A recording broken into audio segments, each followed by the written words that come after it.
Parliament has adopted an EFF motion to close the Israeli embassy in South Africa over the Gaza war. Israel launched a military offensive on the enclave following a surprise attack by Hamas fighters in early October.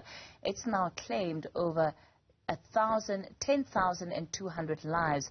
The Hamas-run health ministry says over 13,000 Palestinians, many of them children, have died. Ziyanda Ngcobo has been following the proceedings in the National Assembly for us tonight. She joins us live. Ziyanda, I suppose when it comes to the overall vote, no surprises in terms of how things have turned out. But let's dig a bit deeper into those details. Who voted what?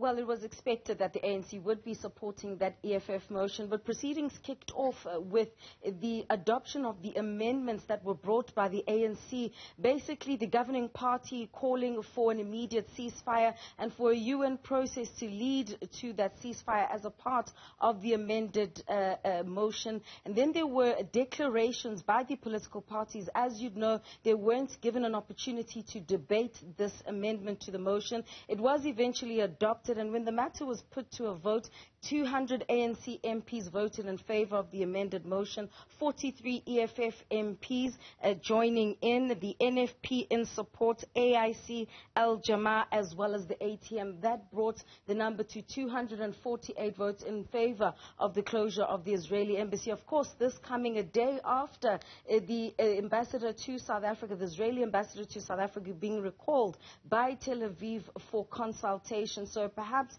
a preemptive move from that Middle Eastern nation, but certainly from the legislative arm of our state, they have made their voices heard. So, Ziyanda, let's talk about the diplomatic relations then with Israel and what we can anticipate going forward. That original motion, of course, included in it also the severing of diplomatic relations with that country. What happens now?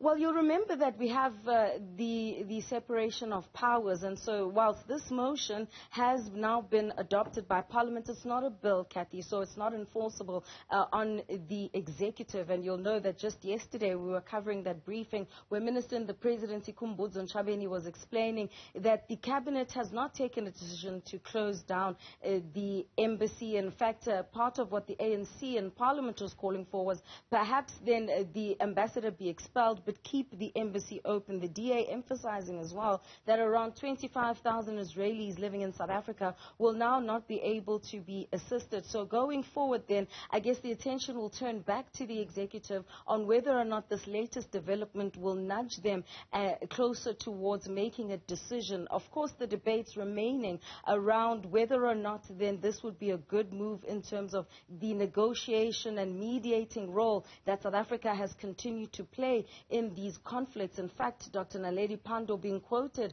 by the Freedom Front Plus's Kone Mulder to say we need to remain consistent in our stance, especially when you look at the statements made by Pandor in relation to the Russia-Ukraine conflict. I guess the big question, Ziyanda, is going to be how far this government is really willing to go in terms of drawing the lines when it comes to this conflict.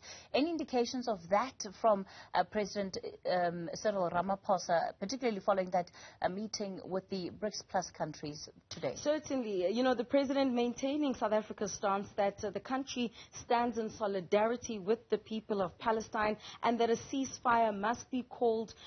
Israel needs to adopt a ceasefire with immediate effect and come back to the negotiating table. And so this was echoed then at that BRICS meeting, which you'll know included the new countries that were added onto BRICS following that summit in Johannesburg in August this year. So we're yet to see then whether or not, as I've mentioned, that whether this will add more pressure on the cabinet. And, you know, some have already spoken about how is there still a need then to proceed further and close the doors fully when already the ambassador has left the country after being recalled by his country, leave the embassy open, have the diplomats to assist those Israelis living in South Africa, whilst then the geopolitical tensions and the multilateral organizations continue to try and find an amenable solution. All right, Ziyanda Ngcobo, we'll leave it there for tonight. She's been watching those proceedings.